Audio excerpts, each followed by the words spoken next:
We begin our journey in the early 17th century with Anthony Johnson, a native of Angola, who was brought to the United States as an indentured servant. After completing his term, Johnson was granted land by the colonial government. He in turn owned indentured servants, one of whom was John Casor.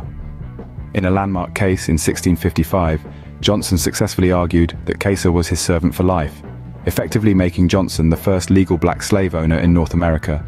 Fast forward to the late 17th century, we encounter William Ellison Jr., born into slavery as April Ellison. After gaining his freedom, Ellison adopted his former owner's surname and became a successful cotton gin maker. Ellison's success allowed him to purchase slaves to work his land, and by 1860 he owned over 60 slaves, making him one of South Carolina's largest black slave owners. In the mid-18th century, we meet Justus Angel, a free black man from South Carolina. Angel owned a substantial plantation and 30 slaves. Along with Mistress L. Horry, another black slave owner, Angel was part of Charleston's free black elite. Around the same time, we come across Marie Metoyer, a former slave who became a slave owner herself. She was freed by her French owner, who was also her common-law husband, and was left a large plantation in Louisiana.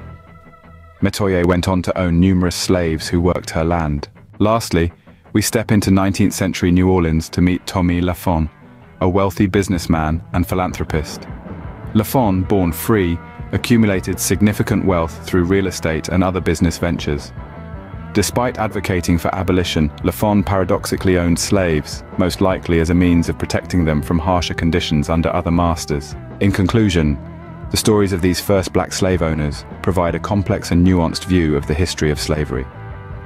It's important to remember that these narratives, while intriguing, are exceptions and not the norm.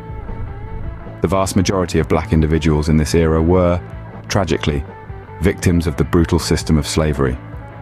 Understanding these complexities helps us better appreciate the multifaceted nature of our shared history.